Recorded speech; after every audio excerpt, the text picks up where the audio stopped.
Assalamualaikum warahmatullahi wabarakatuh. Selamat datang kembali Sobat Sains Islami.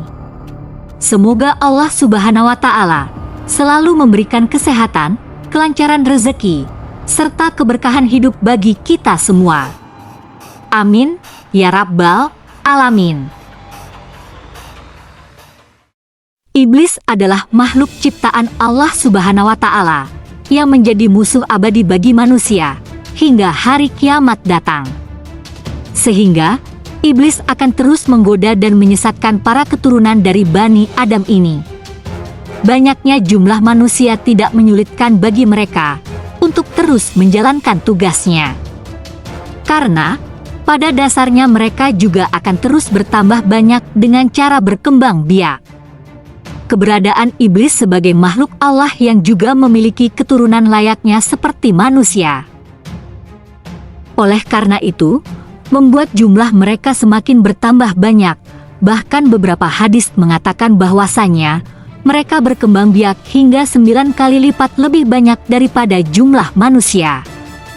Perkembangbiakan iblis juga tidak memerlukan waktu yang lama, layaknya manusia. Maka dari itu, perkembangbiakan iblis ini memberikan kekhawatiran tersendiri bagi kehidupan. Anak-anak iblislah yang tentunya akan mewariskan kekuatan yang lebih besar untuk menggoda dan menyesatkan hidup manusia. Hal ini membuat hidup manusia lebih terancam akan terjerumus ke dalam lubang kesesatan.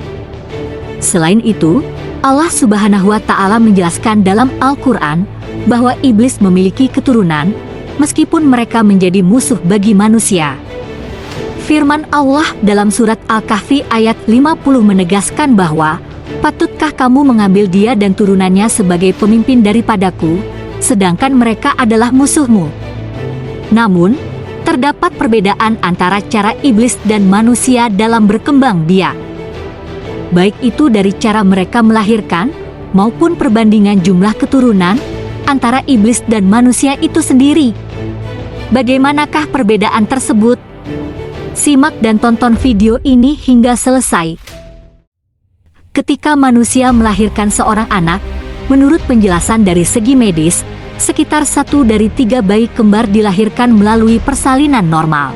Hal ini menegaskan bahwa manusia dapat melahirkan seorang bayi, maksimal hanya 3 bayi dalam kurun waktu yang sama.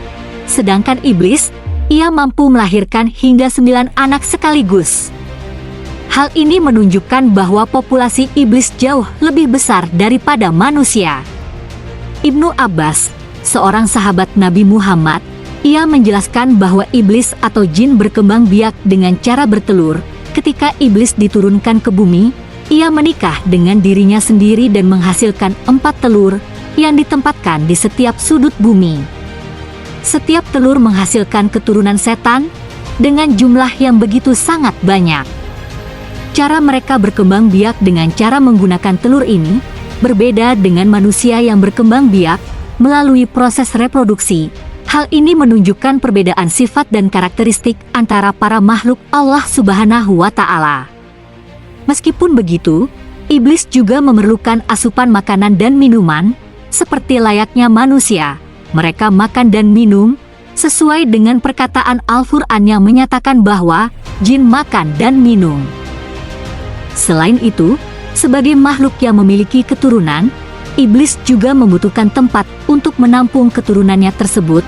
Dalam kitab-kitab klasik Islam, disebutkan bahwa iblis memilih lautan sebagai tempat istana mereka. Rasulullah bahkan pernah menyatakan bahwa ia melihat istana iblis di tengah lautan yang dikelilingi oleh banyak ular. Selain itu, dalam sejarah iblis Azazil, dijelaskan banyak sekali literatur tentang bagaimana iblis berkembang biak. Salah satunya, mengatakan bahwa Allah Subhanahu wa Ta'ala telah menciptakan zakar pada paha kanan iblis dan farji pada paha kirinya. Kemudian iblis menikahkan paha kanan dengan paha kirinya. Sehingga dari situ, setiap hari menghasilkan hingga 10 telur. Dari setiap telur tersebut, 70 setan laki-laki dan perempuan berasal. Anak-anak iblis memiliki tugas khusus dalam menggoda manusia. Mereka bertanggung jawab untuk mempengaruhi manusia agar terjerumus dalam dosa dan kemaksiatan. Selain itu, setiap anak iblis memiliki peran yang unik. Mereka mempengaruhi manusia untuk berselingkuh, berbohong, fitnah, dan lain sebagainya.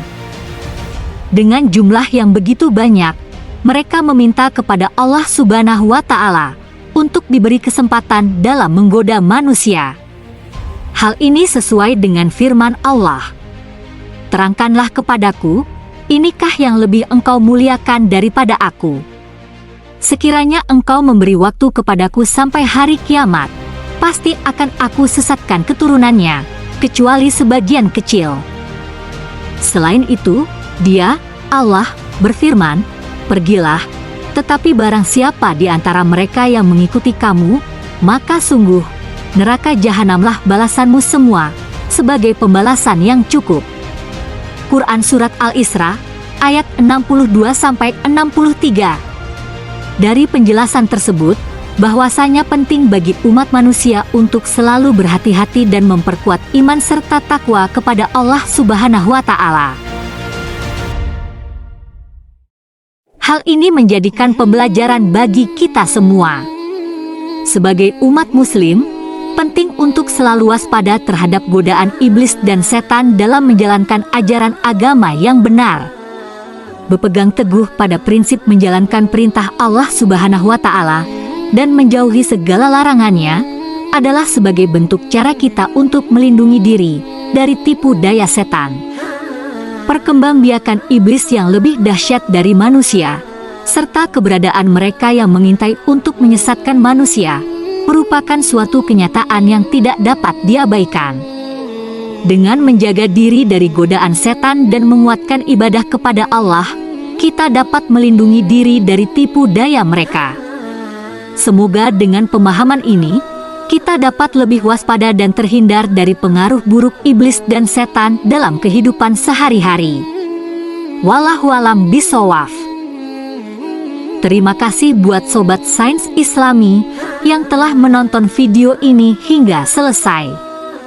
Jangan lupa like dan subscribe channel ini, agar channel ini selalu memberikan informasi yang lebih bermanfaat dan lebih menarik lagi tentunya.